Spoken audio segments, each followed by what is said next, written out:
Welcome to this week's episode of Drive the Bid,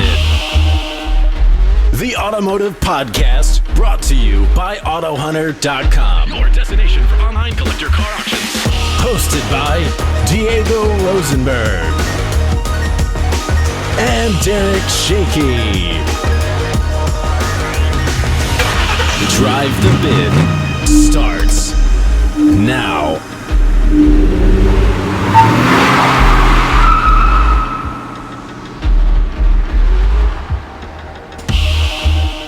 Hey folks, welcome to this week's AutoHunter Drive the Bid. I'm Diego Rosenberg. I'm here once again with Luke Lamendola. Welcome. Thank you, and thanks for pronouncing my name properly. You're welcome. I do my best, even though I'm a gringo. Sometimes your best ain't good enough. Yeah, that's true. That is very true. So this week on Drive the Bid, we will be talking about Porsche's new 911 Hybrid. We will be doing some memes. One I came up with, some that Luke brought that he did not come up with, and a random one that came from an employee here. And then we will be doing some more generation gap stuff between me and Luke, or Luke and me. Luke and I. No, Luke and me. I don't know. We'll figure it out later. I don't know. You're the writer. And here's the thing. I don't think I'll be humiliating you. I think I will be just feeling old. Okay. So we'll see how it goes. Okay, let's do but this. if you feel a little smaller after this podcast, I'm all right. That happens after every podcast. Yeah, Let's that's do okay. this. Then, of course, Auto Hunters picks. I picked 2. Luke picked 2. So that is 4 in total. And you picked one I wanted, which was the Oldsmobile, but you're more, I guess, knowledgeable on that kind of vehicle. So it makes sense. I would say I'm probably the right person to talk in Definitely. this case. This one has some nuances that we need to Address. go through. Okay, cool. Not to say that you can't talk about it and I can add some commentary, but anyway, shall we? Let's do it. Okay. So what do you want to tell us about this Porsche Hybrid?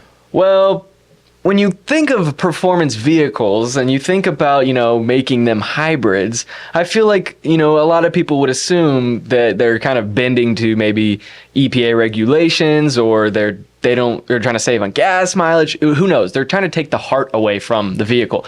But in this case, you're actually getting a little more of a performance-oriented vehicle with the hybrid battery.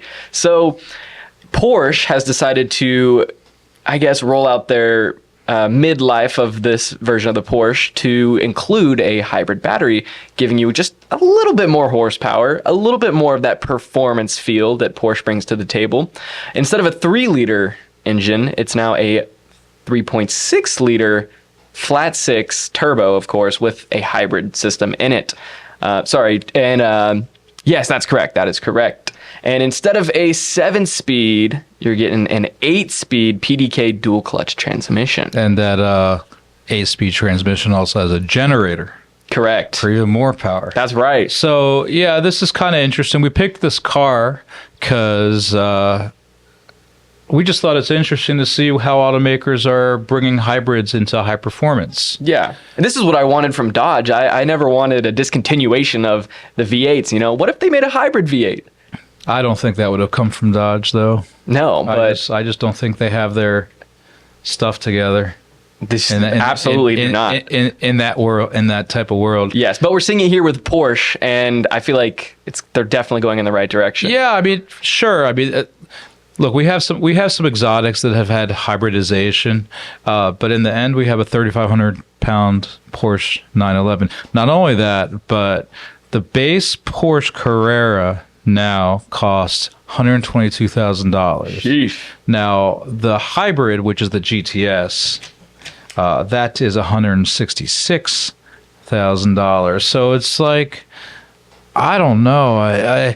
It almost seems like the 911 used to be somewhat attainable within reason. Now we're talking and now it's like bucks. Yeah. It's a tough proposition, but nonetheless, it seems it's interesting to see what the engineers are doing with electricity and how it can make a better vehicle, or at least will it make a better vehicle? In this case, of course, it's 0 to 60 in under 3 seconds. 2.9 seconds, which is lower than last year's non-hybrid of 3.2 seconds, so it's faster.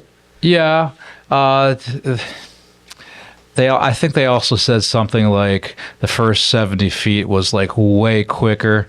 Like the outgoing GTS was maybe had more high end torque than the low end with this. You know, obviously with the electric motor, or I don't know. Well, let's say everything because go ahead. Sorry, I'm not sure if the hybrid battery is, you know, helping this, if I'm correct here, but the turbo delay for this year will be way less than previous models, and I don't know if that's because of the, you know, battery help. I mean, turbo lag. Turbo lag. Yeah, for sure. But I mean, turbo lag is almost non-existent these days. I don't know, man. It does exist, but yeah, I mean, you're not wrong at all.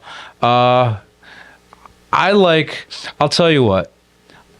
I have a thing for layered or staggered instrument, an instrument cluster, let's say, where, you know, maybe there's some overlap with the dials. Like this looks like it has it, even though these are digital. But, you know, kind of with the increase in size of the 911 and the weight, of course, I just want something that's just a little bit more basic again. I agree. I would love to just see a 911 that has analog dial. I completely agree. Some things should be kept easy. Yeah. So, nonetheless, I mean, this is going to be a fantastic vehicle. But right. So it seems it's 478 horsepower, but with all the complementary electric motors and generators, it's 533. That's right. 449 foot-pounds of torque. So it seems 27 horsepower for the EV motor, 54 horsepower with the generator that on the transmission. So you know, it's interesting stuff.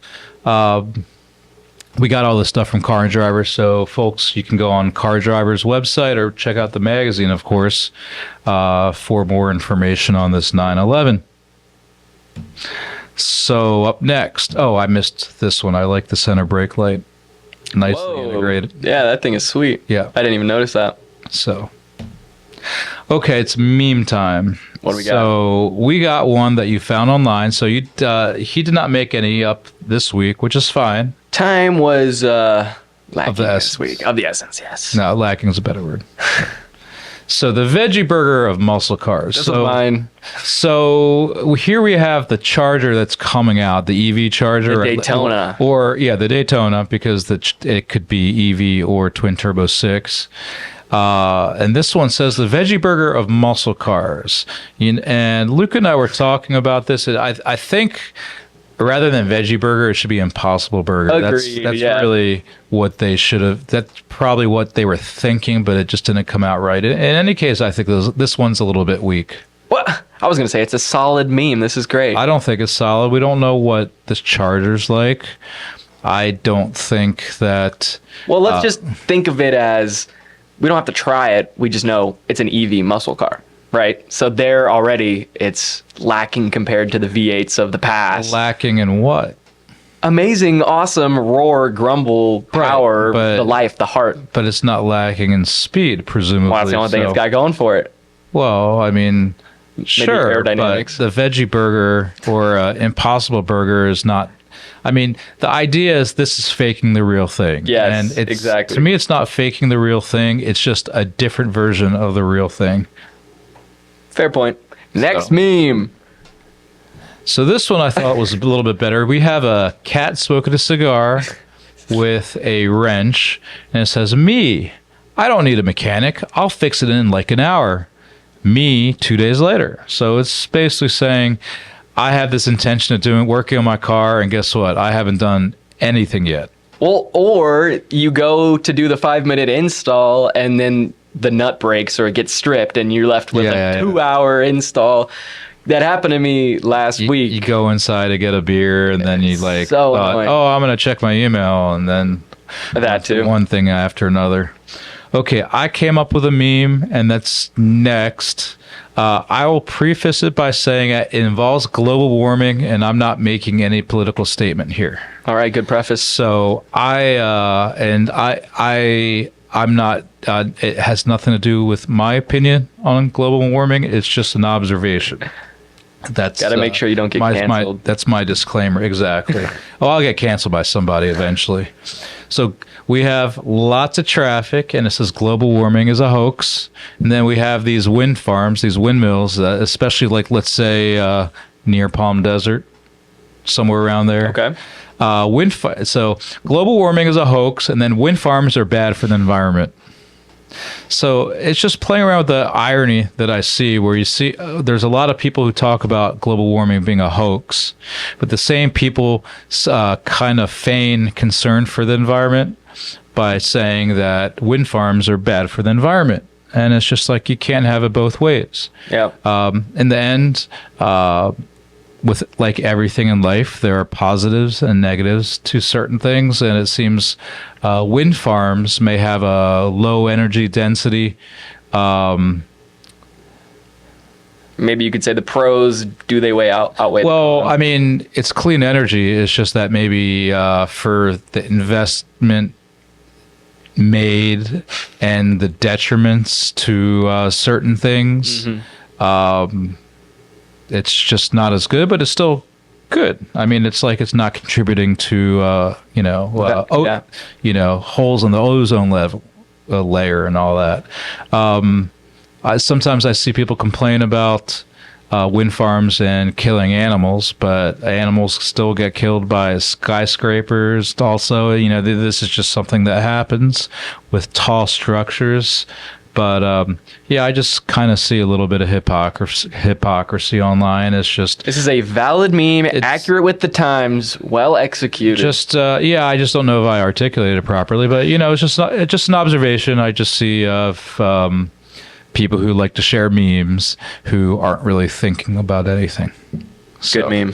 So we have another meme that came from one of our employees who just happened to show me, and who knows nothing about the podcast, and it's more of a pet peeve of his. So there's this kid in the hospital, and he's like, I can't wait to get a 71 Mach 1 and take off the louvers. So then his father is unplugging the life support system, so he flatlined because that's a good meme. This gentleman, Corey, likes Mach 1s with the rear louvers, and he hates it when he hears people say that they don't like them. Solid meme. We need to get more of his memes on the podcast. So apparently this is some kind of trope, this illustration. I've never seen it before. So that brings us to our generation gap. Let's hear it. I know nothing about this. I know nothing about it either. I just chose some pictures for you. Okay. I'm going to run things. I'm going to run things by Luke and feel old because of it. And if he feels insignificant for some reason, that's on him. All right, let's do this. So, okay. Do you know what car this is? This is a 1957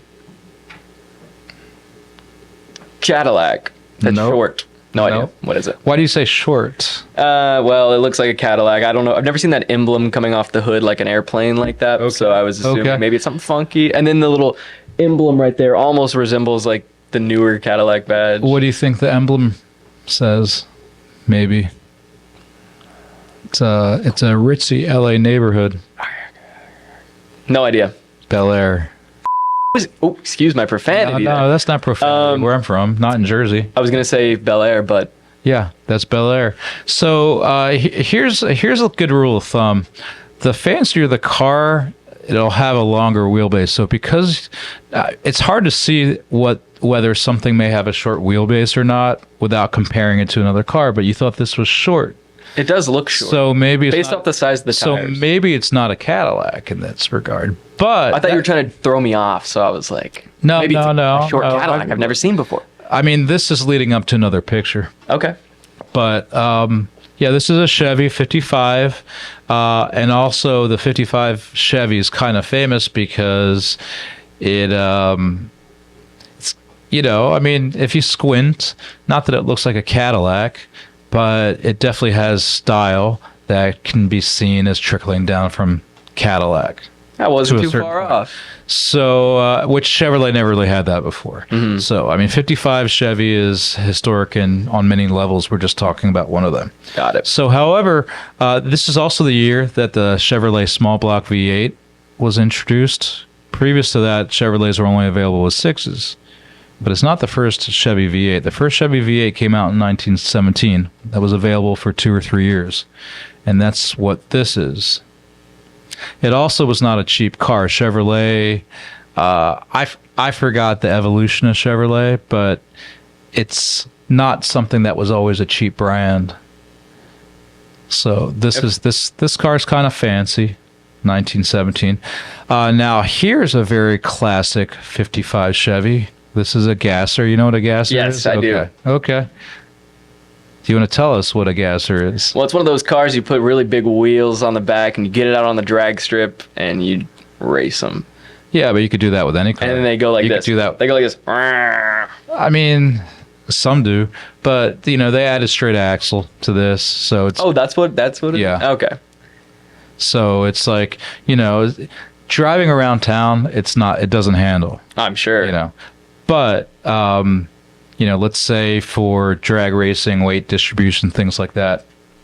And plus, they got a great look. Yeah. So, I'm not saying this one is a Bel Air. I do not know.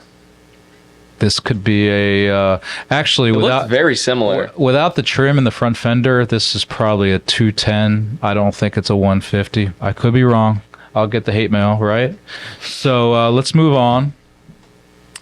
Are you aware that in 1955 there was a really tragic accident at Le Mans, if I pronounced that right, and over 80 people died? Holy smokes. You can see videos on YouTube. That's crazy. Yeah, you should go look at it. So what happened? I don't remember the details, but all hell broke loose. That's what happened. That's insane. Yeah, Where there was this? an accident, Le Mans. That's crazy. There was an accident near the finish line. Not to say that the race was over, but and I think I could be wrong. I think it was near the finish line, but a lot of people were around there, and cars flying everywhere, and fire, and etc. Okay, well, You should look it up. sure, I will. And this it changed racing as far as like safety. I believe even Mercedes stopped racing for a while. So some bad stuff. Wow. Yeah. Do you know what car this is? Yes, that would be a 1963 Renault. How do you know? The body shape. Okay. And you just knew that? Yeah. And how do you pronounce it? Renault. Just checking. So, yeah, I don't know if this is a 63 Renault Dauphine, but it is a Renault Dauphine. This car was, of all the imports that came in the 50s, this is the car that gave the Volkswagen Beetle the most run for its money as far as sales are concerned. I see, yeah. I actually kind of prefer it. It looks, maybe it's because I see those things everywhere. Herbie. But I almost put Herbie up, by the way. you did? Yeah. Classic. But I like the shape of it. I think it's funky. It's so small. Well, I don't know. It could seat a family. I don't know, 5 people. I wonder what it would be like to sit back there. I wonder how much legroom you get. Well, If it's like comparable to a modern day muscle car, it's probably comparable to like a Corolla hatchback. Okay. I imagine. I don't know. It's rear engined. I think they had a pre-selector. I'm not sure about that. So like you shift it in a second, but it doesn't activate until you press the clutch. Oh, interesting. I know some people that really hate these cars. I mean, as far as like Why would they well, maybe it just was they had one and it was miserable like that. But it's also kind of a popular car, at least think it's cool. with the French. It's unique. I don't know. I think it looks kind of goofy in the front. Like I don't know. I think it's got character to it. It does. And maybe I'd feel differently if, I grew up over there and saw them my whole life, Well, I mean, there's a good number here, for sure. Anyway, not one of my favorites. Do you know what this is? This is that emblem. It's a Corvette. A Corvette. This is a 2-seater Corvette. Is this a split window Corvette? I have no idea. Is it a Corvette? No, it's a Corvair. Dang it. So this is Chevrolet's answer to the Volkswagen Beetle.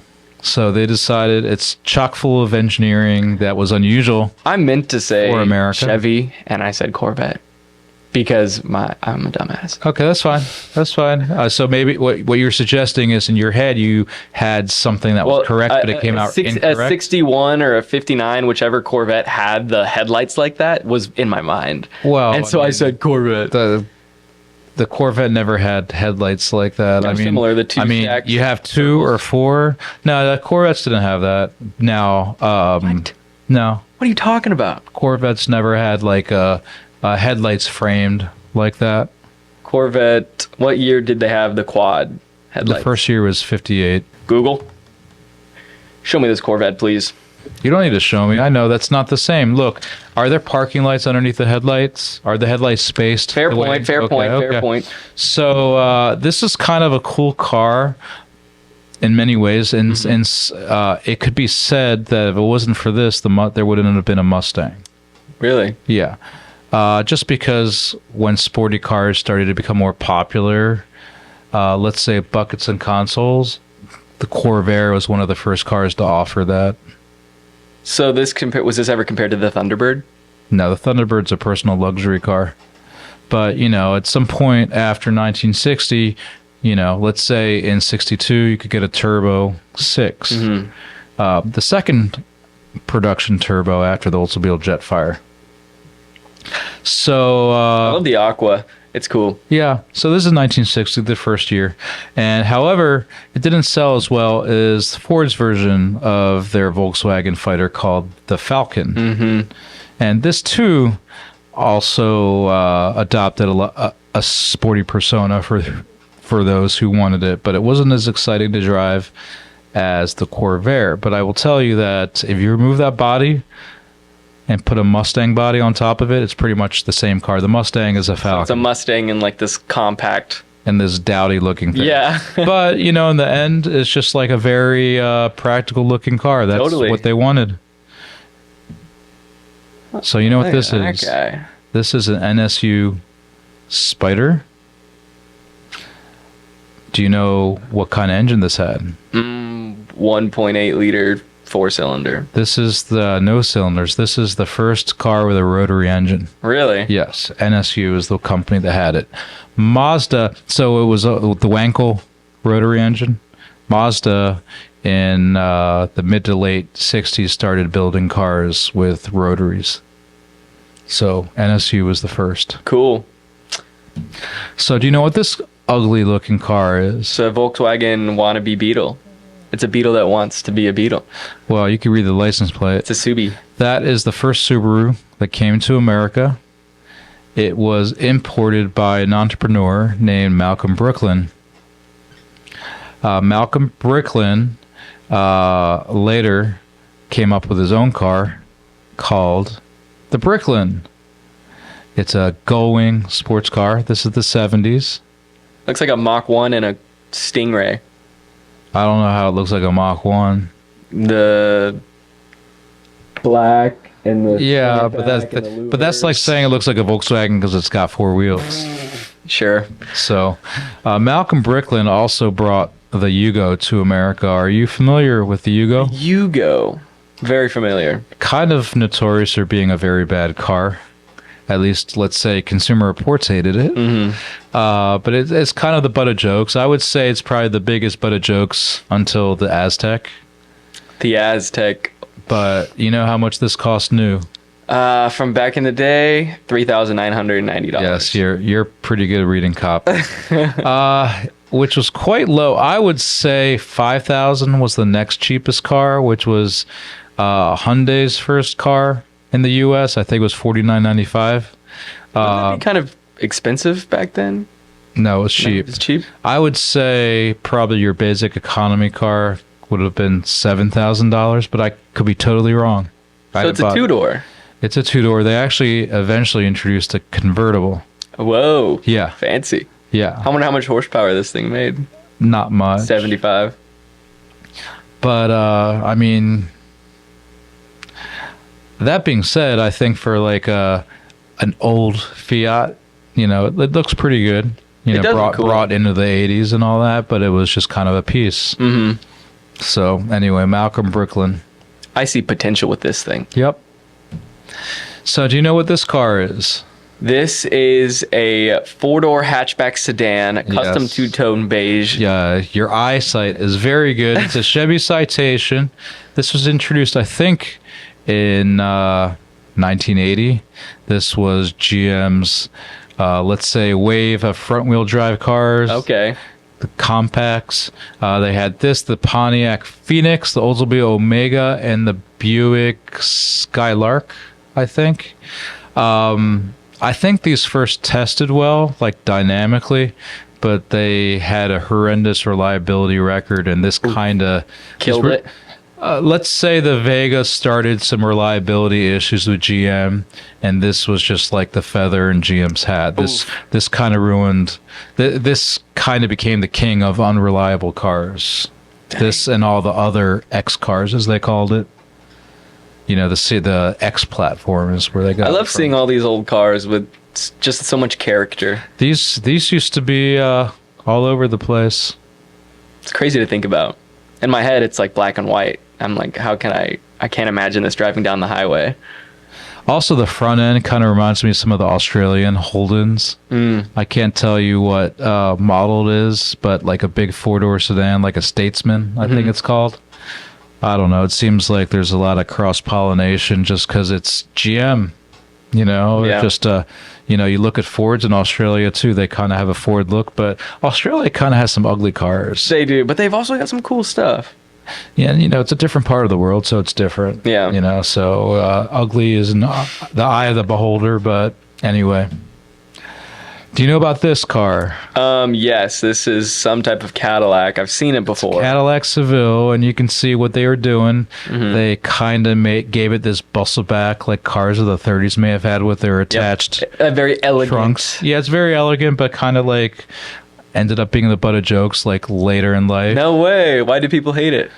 Or why did people make it the bunt of jokes? I don't know. Maybe because of this. You know, yeah. you know when they say imitation's the sincerest form of flattery.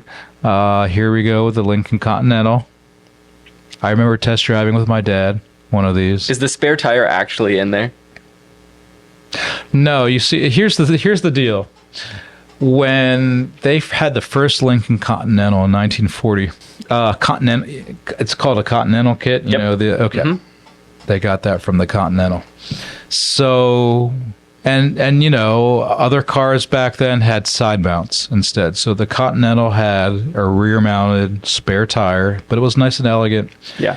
When they introduced the Mark II in 1955, they did something like this to invoke that spare tire in the Continental. So all subsequent Lincoln Continentals have had that fake tire thing. It's kind of a trademark. So that's what they did with this. The back is so short and stubby. You know, if I'm correct, this is based on the Fox platform, like the Mustangs. Yep. Okay, I can see that. So it's just a way of getting a platform and making it work in every type of car class. And guess what? Chrysler came out with a similar design. A hearse-looking car. This is a Chrysler Imperial. I believe it came out in 1982. I remember test driving these also. Oh, what'd you think? Oh, I wanted my dad to get this. I thought it was beautiful. I'm not a fan of the back of it, but the front is very. It looks very good in the way Chrysler did things back then. But there were some reliability issues that my dad had heard about, especially with the fuel injection. Yeah. And looking back, like reading about the history of the car, it was true. He didn't get it. And of course, maybe it was, you know, I think my dad looked at a bunch of these cars and he couldn't afford it. What'd he get instead? In 1982, he got a Cadillac Eldorado Touring Coupe. And what'd you think of that? You must have been 11 at the time? I was 10. The Touring Coupe is a cool car. It had no power, but it was like the first European-inspired Cadillac. Yeah. but it was a lemon, so he traded it in 2 years later, and it's before they had lemon laws. Ah, bummer. Yeah. So do you know what this car is? They did not have this car in America, but at the time it was a looker. When it came out, it was like, hey, check this out. This is what they have out in Europe. I have no idea. It's an Opel Calibra. Opel Calibra? Yeah. And of course, Opel's General Motors.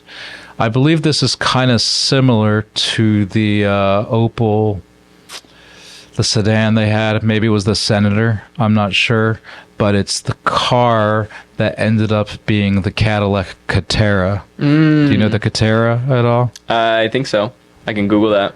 Sure. And then Cadillac realized we need to come up with our own sport sedan. So they came out with the CTS. These things are... this is ugly. You want to show me? Yeah, I don't think it's ugly, but I mean, What is this, it may a not be your 90s thing. car? This came out in '89. That's probably late '90s. 97, yeah. Okay. I don't know. The 90s were weird. I don't really care for any cars, really. Well, I think any decade could be called weird in some ways. Why are they weird to you? To me, they just look so plain. There's no love. There's no character. It's just like, it looks like, to me, a jank POS. And I hate that I feel that way, but it's just the case. The Mustangs, from the 90s as well. I'm like, I just don't like it. I think I don't like them either, but when they came out, it was just like, well, hey, we have a new Mustang. And it's like people forced themselves to like it. Okay, yeah. I thought they were kind of disappointing, or I try to like it too, but they weren't interesting until the Cobra came out, and then they had issues with the Cobra. Yeah. Another thing I'll say is these sedans for the 90s. I feel like they all look the same. I think when this came out, it was something a little bit different. It's a breath of fresh air. It came out in a time when we're still kind of struggling with trying to have horsepower and just like a nice driving experience. And this was a pretty slick car. So, I mean, let's say this is, don't put me on record saying this, but this is like one of the first cars of the 90s. Okay. Even though it came out in '89, it's just like it set the tone for what's to come. Yeah, this is part of the evolution. It's like this one. Yeah, exactly. So, do you know what this is? Yeah, this is a Pontiac Firebird. More than the Trans Firebird. Am. Yeah, I think this is the last Trans Am. This is what they looked like, and then they discontinued it. Bring them back. They brought the Camaro back a few years later. Mm-hmm. So a little bit too much going on here. There's a lot going on. What I always liked about these, though, is that this is one of the few cars to have quad headlights. Like when you see pop-up headlights, you don't see a lot of cars with quad headlights. So, do you know what car this is? Oh, that looks. Is it a Volvo or something? No. What the hell? This car never came to America. Wait, don't tell me. It's the BMW. It's a smart car. What? A smart roadster. So now, of course, we have It totally does look like a smart car. We do have a smart car here, and I've never driven one. I know they're kind of unique in how they drive. I don't know what this is like, but I think it's supposed to be fun. It looks cool. It looks like a buggy from the front. Yeah, and then as you get to the rear, it's like a Veloster or something. I think these could possibly be fun to drive. That guy looks really big inside that thing. Yeah, I mean, who knows? So that's enough of the generation. Oh man, that was fun. Right that was good. So I don't know if you feel humiliated, but I feel old. The question is, do you like 90s cars? I don't really. Because then I'll say you're an old man if you like that styling. This is going to sound weird, but I think I prefer 80s cars. Oh, interesting. Yeah. There was some cool stuff in the 80s. Yeah, I mean, the 90s are a better decade as for automobiles in general. Mm-hmm. It's like the first time that things started, the promise was there once again. But I think 80s cars are more interesting to me, the good and the bad. So why don't you tell us about this AutoHunter pick? This is a 1965 Chevrolet C10 fleet side conversion. And this thing is really, really sweet. It reportedly underwent, get this, a $115,000 restoration and update process completed in 2017. It's got a 350 cubic inch V8 backed by a 700 R4 4-speed automatic transmission, wood bed floor, air conditioning, relocated fuel tank, and power front disc brakes. It's been owned by the seller for 13 years. And I mean, just look at those photos. So it was six figures 13 years ago? I would, yeah. If it says underwent $115,000 restoration. Wow. Who knows, actually. Oh, it was completed in 2017. So 2017 is your answer. Yeah, that's it's nice looking. That's kind of nuts. Yeah. But It is nuts. so when does this expire? This ends on Monday the 10th. Monday the 10th. That is June 10th. So you have a few days. By the time you see this video, if you see it before June 10th, 2024, you have time to bid on this car. Or truck, rather. So up next, we have this 1969 Oldsmobile 442. This is what I can tell you. They got W30 badges and W30 scoops, which I think are awesome. Those are factory air induction scoops. You see them underneath the bumper? Yep. I really think they're kind of cool. However, this car doesn't have documentation, so you guys placing a bid, which you have until June 11th, which is Tuesday, do your due diligence. Talk with the seller. Find out what kind of information they have to say that it's a W30. The W30s also had the red fender wells. I like the red. It looks clean. Yeah, I think it's interesting. Out back, they added what I'm going to guess is a Hurst Olds spoiler, because these cars never came with spoilers otherwise. It's got the notched rear bumper, the 442. I was under the impression it was just the convertibles that didn't come with the spoiler. Okay. For a 442, the spoiler was only available in 70 through 72. Got it. And you could not get it in the convertible. In fact, I'm going to have someone correct me, but I think maybe the spoiler was a dealer-installed item in 72 only. Not sure about Look at the wood. What is that, a vinyl wood grain in there? It's probably a decal. So, otherwise, red interior. I could tell you this car came with a red interior originally. The car was originally white, which is actually my favorite color combination, white and red. I can also tell you that this engine right now is not the original 400 W30 engine. It's a 455 now, which I think a lot of people would welcome. Yes. If it's not a real W30. So, do your due diligence, because a W30, anyone can make a W30, and we want to make sure that people know what they're buying. Straight up. But this car looks like a lot of fun. Mm-hmm. The black looks killer. Yeah. With the red. Mm-hmm. Sporty. Mm-hmm. Absolutely. All right. Changing up the vibe a little bit. So you chose two Chevrolets, right? You couldn't go for variety? Well, listen, I tried to not pick a Mopar this time around. So. It's okay. I'm just picking on you. So why don't you tell us? Okay. Question. Yeah. When I showed you that 55 Chevy, why did you say the other one was why did you say it was a 57 when you have a 57 right here? You know what a 57 looks like. Well, I was going to say 54, and then I just threw out a random number. Yeah, this is so now I don't feel so old with the generation gap thing. So now that you've said that. Thank you. So this is a 1957 Chevrolet Bel Air. It's beautiful. Let's read all the hardtop. Yes, it is. Yes, right. So, it has been with the current owner for more than 20 years, and it's powered by a rebuilt 265 cubic inch V8. It's got a Power Glide 2-speed automatic transmission. Do you know what color it's finished in? Looks like some kind of copper or bronze. Sierra Gold. And what's the top? Adobe Beige. That sounds like a nice combination. Yeah. Imagine if it was the inverse, Adobe Beige with... That would look pretty cool, too. I think so. Even though the beige is kind of ugly, it's just like having the top like that, I think would be quite stunning. Yeah. I've been a fan of this kind of color palette for a while. I mean, look at that in there. That looks matching. That's orange, though. Yeah, it's cool.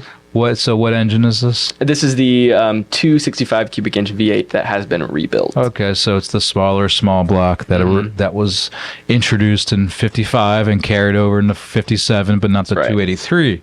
That was new for 57. And when is this auction end? This also ends on Monday the 10th of June. Monday the 10th. Yes. Place your bids, folks. Place your bid. And here is my other AutoHunter pick. So this is a 1992 Nissan 300ZX. This one's a 2+2, so it's got the seats in the back.